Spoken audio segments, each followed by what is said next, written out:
Olá, turma da EJA! Como estão? Espero que bem. Vamos iniciar mais uma aula de Sociologia. Bom, na nossa última teleaula, não digo nem teleaula, mas a nossa última aula remota, nós vimos o quê? Instituições sociais. Entendemos um pouco dos conceitos e chegamos até a falar sobre os conceitos em alguns dos nossos sociólogos clássicos. E hoje vamos falar especificamente sobre algumas das principais instituições sociais.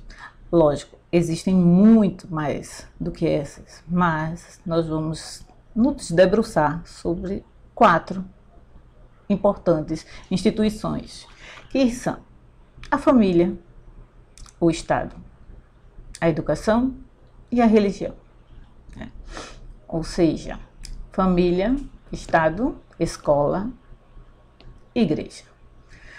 Bom, não esqueçam que as características básicas de toda instituição social são a normatividade, os procedimentos padronizados e as regras. E elas são socialmente aceitas, ou seja, a sociedade ela visualiza como toda a instituição social como reguladora de suas vidas, certo? E toda a sociedade possui instituições sociais.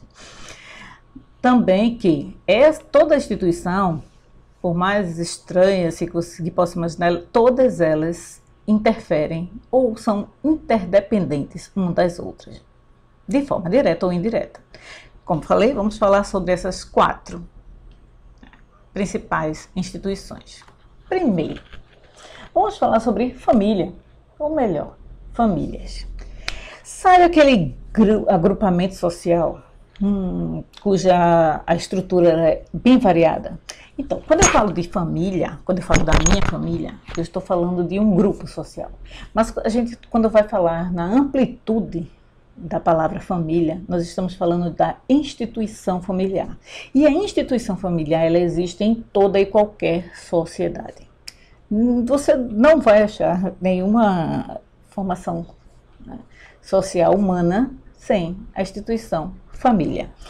E ela pode variar a partir de número de casamentos, tipos de famílias, papéis familiares. Então, assim, existe essa variedade, mas existem as peculiaridades e o que a gente pode falar assim, sobre família. Ela é grupo enquanto minha, ela é instituição enquanto no geral.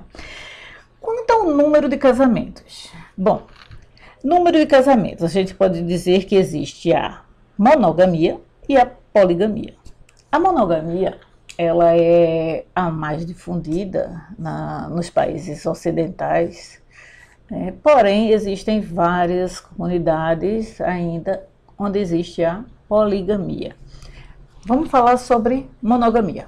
Monogamia, como a palavra diz, mono, ou seja, um cônjuge só pode casar com outro cônjuge.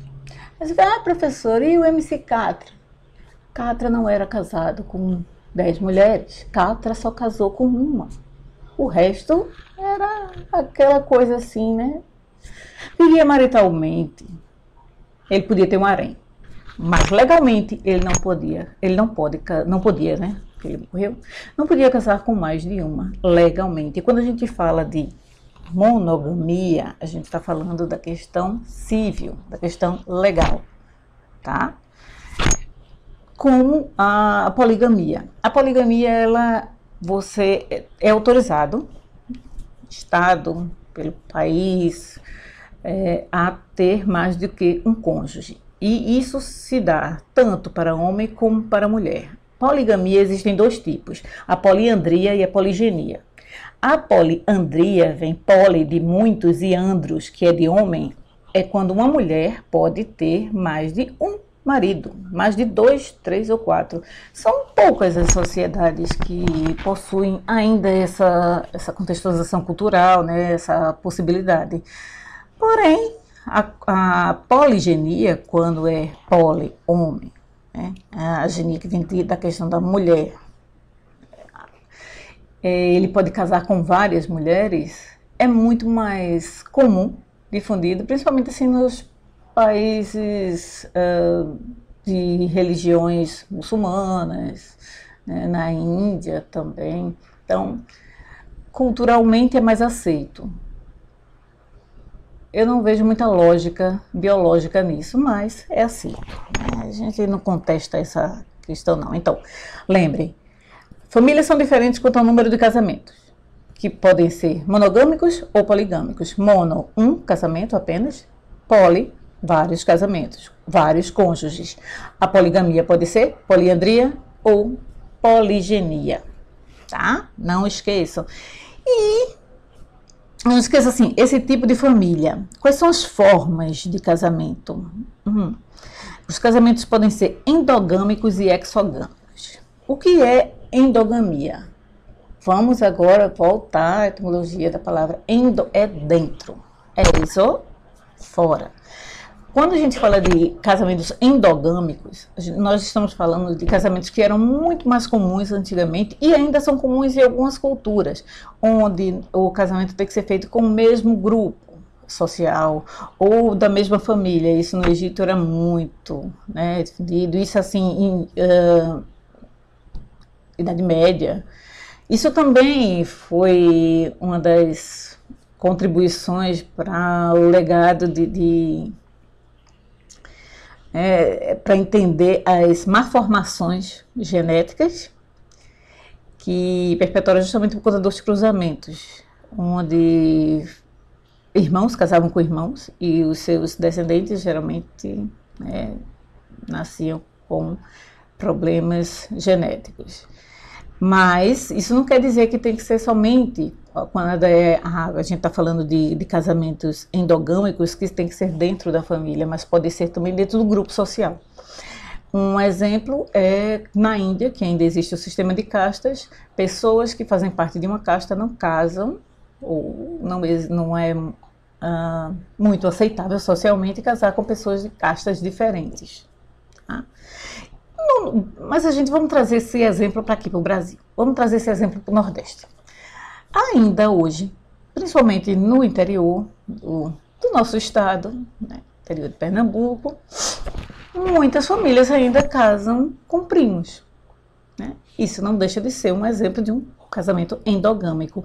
Enquanto o exemplo de um casamento exogâmico, o casamento exogâmico é aquele casamento que é fora da família.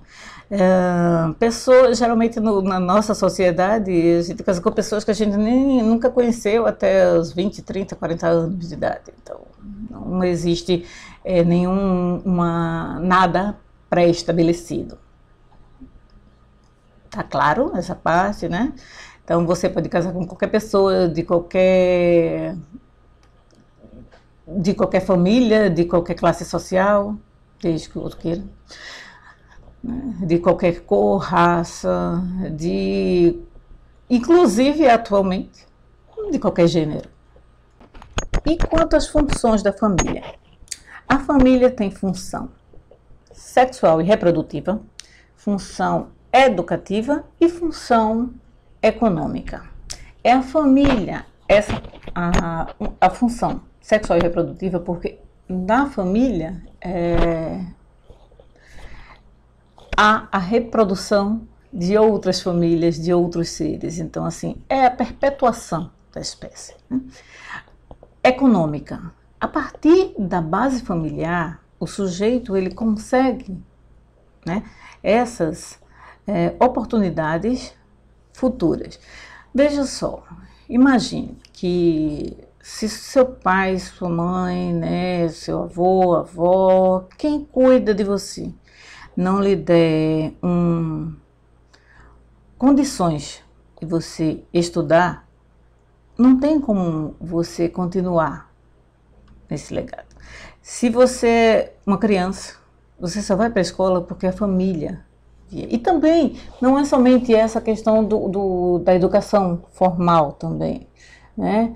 Uma das funções, que seria a função educativa, mas assim, de passar valores, né? Costumes, tudo isso é passado pela família. está nas funções. Então, a família, ela cuida a parte econômica, da sustentação e possibilidade de futuro. Também é a partir dela que nos, né, nos multiplicamos, duplicamos, né, que nós continuamos a nossa espécie, e é também dela que nós herdamos os nossos valores, né, a nossa cultura. Bom, isso é a função. E os tipos? Quais são os tipos de família? Gente, são vários. Mas vamos pensar. Família nuclear, né, e a restrita, e a família extensiva.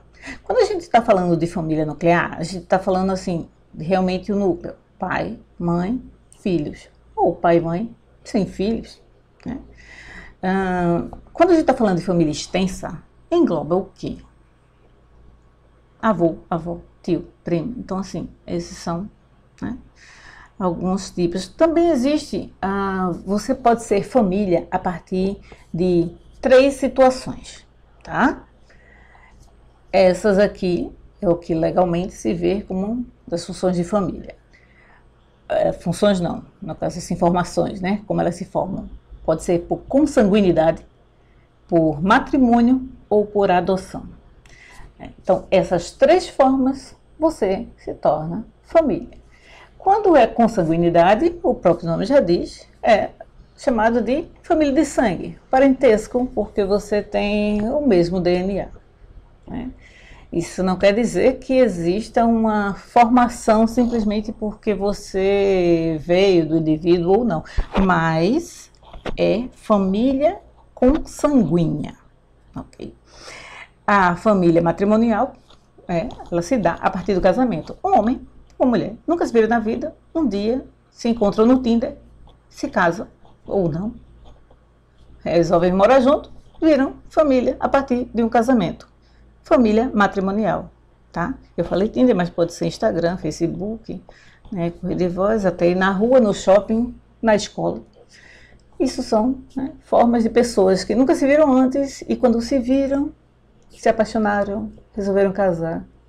Alguns duram a vida toda, outros não. Vai depender assim, da manutenção dessa família. O outro é a família adotiva, né? Adoção. O próprio nome já diz, é de doce, né?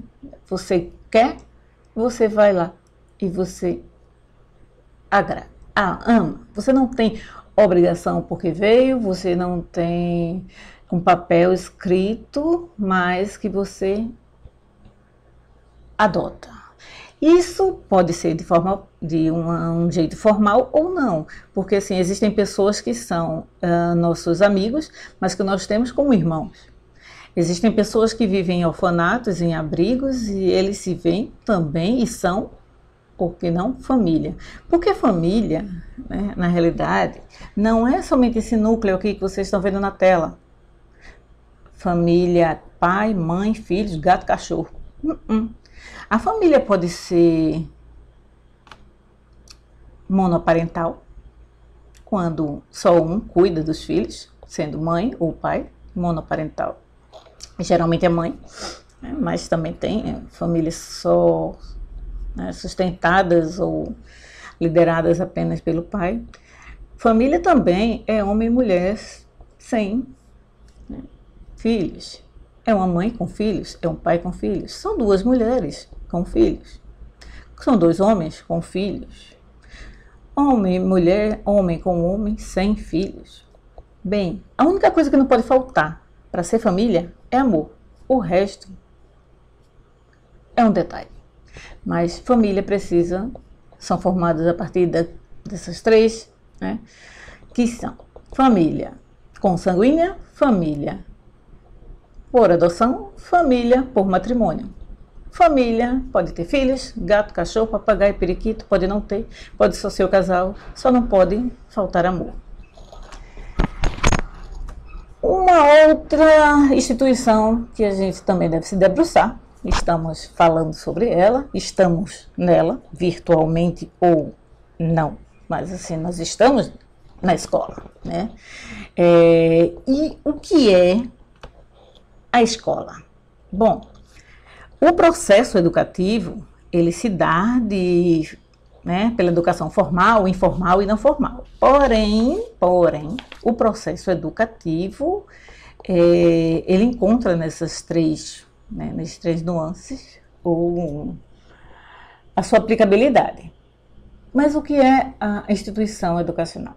Primeiro que a escola é um dos pontos principais de controle do Estado, né?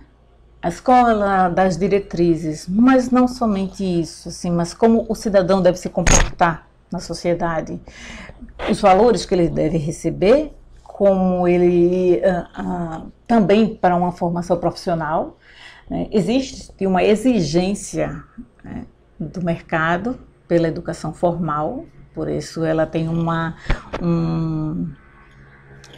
preocupação e uma dedicação maior do Estado, essa educação formal, que é essa que nós estamos, né, ainda que de forma virtual, devido à situação sanitária que o mundo vive, mas é dela que vem a intencionalidade do estudo, é dela também que vem as certificações e a graduação. Você começa no fundamental, vai para o ensino médio, vai para o superior ou para um curso técnico, mas assim você não pula, né? Então existe uma classificação, uma rigidez e a certificação de que você é algo. Talvez, assim, vocês já ouviram falar de pessoas autodidatas que aprendam, tá bom?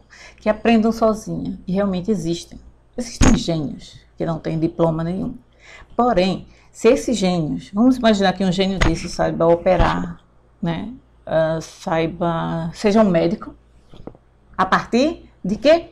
Das séries de TV, dos estudos, inclusive de livros de medicina. Ele consiga aprender todas as cirurgias, formas, isso já ocorreu, virou até filme, né? Em um tempo, depois eu passo para vocês o nome do filme. Mas se você inventar de exercer a função de um médico sem um diploma, você é preso, né? Por uso indevido da função, né? Por estar utilizando de função sem qualificação. E para ter a qualificação precisa passar pela educação formal.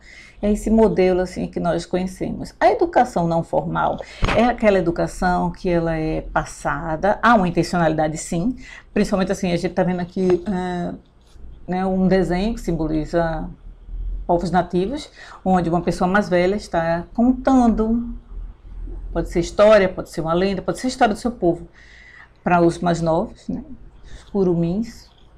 E isso se chama, essa história oral, essa educação de pessoas mais velhas, passar conhecimento para pessoas mais novas, com intencionalidade, mas não dá certificação, é educação não formal. Tá? Ela não tem o mesmo aparato do Estado, mas em algumas situações é reconhecida também. E a educação informal? A educação informal é aquela que nós aprendemos a partir do dia a dia, do conhecimento de livros, de alguém que ensina ao outro, mas assim, o que é isso? Você só não sabe o que é isso, então vai explicar o que é um fato social, o que é uma ameba, que tomate não é verdura, é fruta. Então, assim, essas coisas que você antes disse que não sabia, mas agora sabe, né? Uma informação onde fica tal lugar, isso faz parte de um formato de educação informal. Bom, e a instituição religiosa? Então, a instituição religiosa, né, a igreja, ela foi inicialmente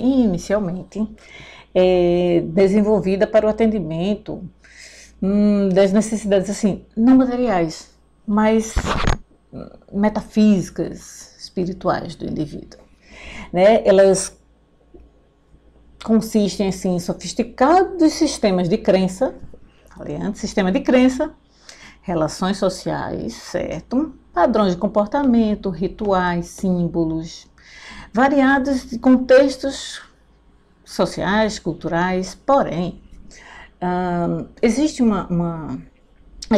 a instituição religiosa em toda a sociedade, seja da mais primitiva à mais moderna.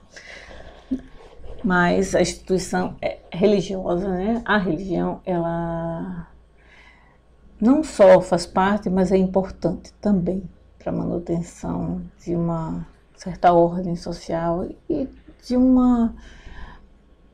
de transcender, né, a própria matéria.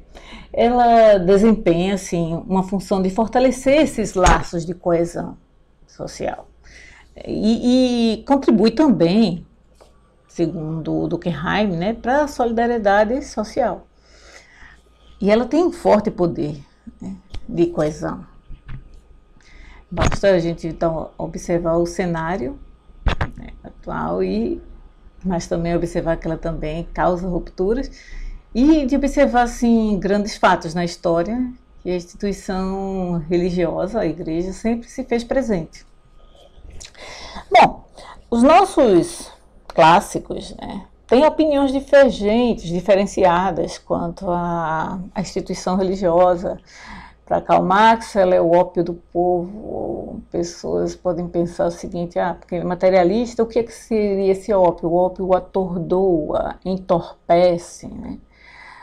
E então, assim, as pessoas sairiam de si, da racionalidade, e ficariam entorpecidas, vislumbradas, né, com a religião. Então, a religião tem esse poder, segundo Karl Marx, né? Que para ele a religião ela é necessária, mas ela, no momento que ele falou sobre, o que causava era justamente a dominação e a alienação. Então, para Marx, a religião ela tira essa racionalidade.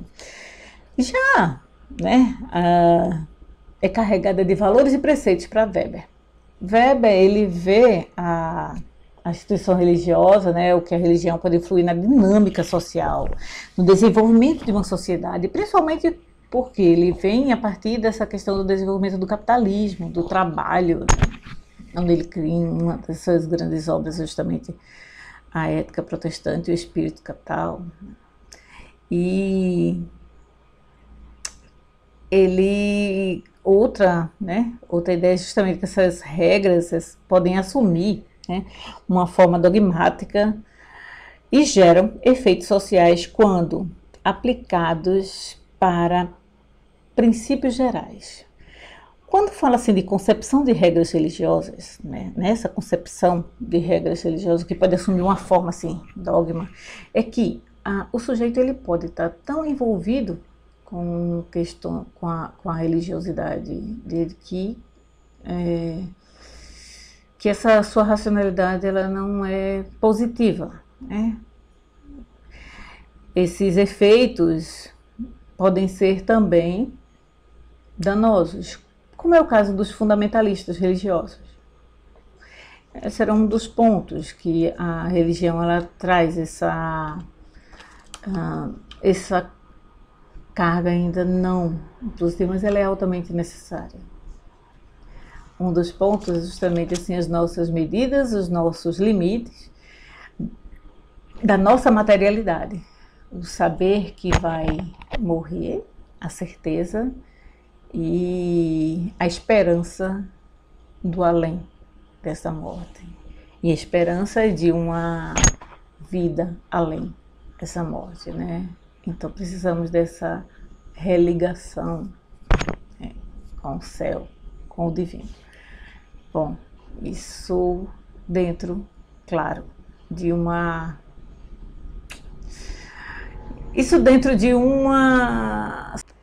relação de respeito e de bondade, pois toda e qualquer religião prega justamente essa bondade. Se olhar na essência, nenhuma traz o mal.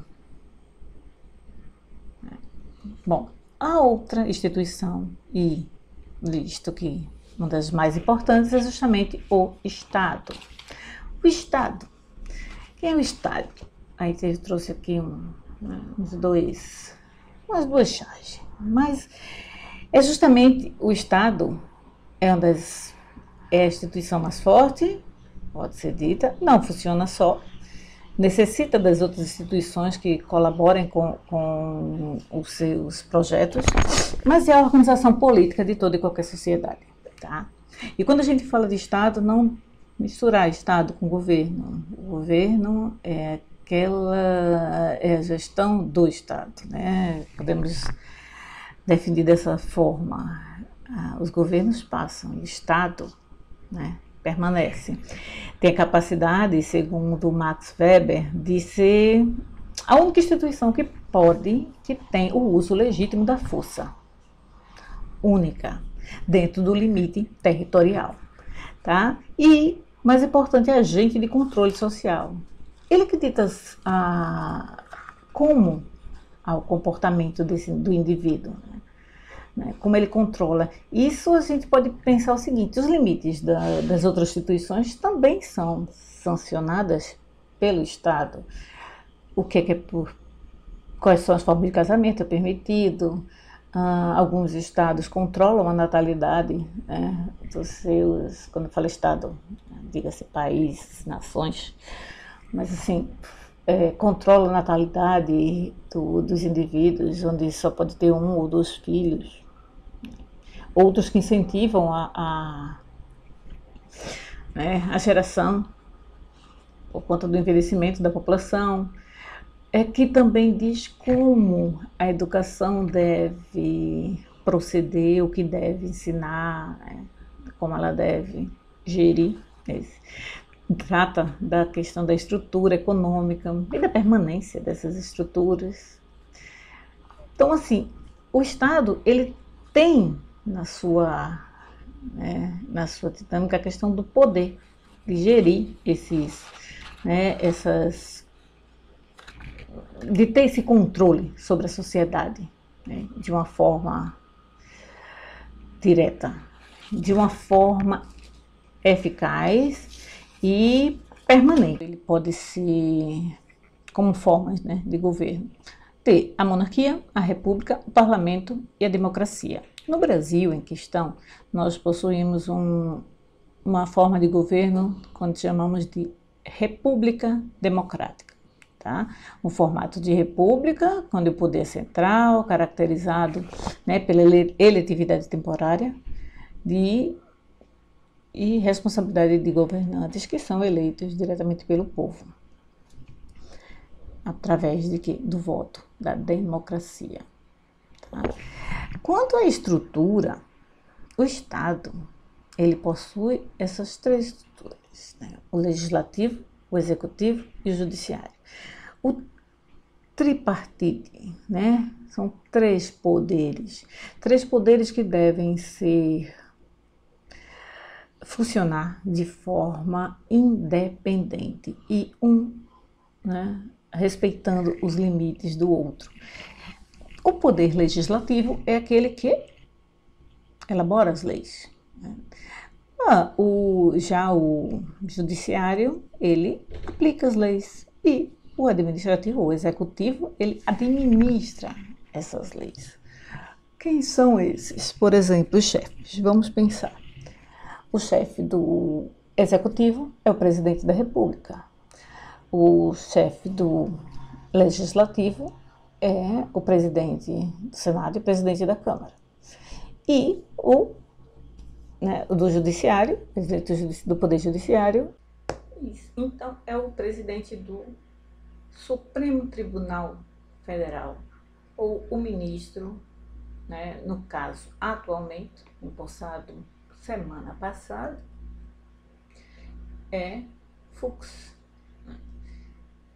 é o presidente do STF. O Estado, ele é o detentor do poder e do uso legítimo da força, tá? Mas ele não funciona só, ele funciona junto com outras instituições. Então, no caso de um Estado democrático, o povo, né, também precisa colaborar, precisa contribuir, precisa exigir uma postura decente de seus governantes. Não esqueçam, não existe o eu sozinho na vida social. tudo o que fizermos e nossa postura para com o outro terá consequência e cedo ou tarde chegará até nós. Até breve, até a próxima e se cuidem.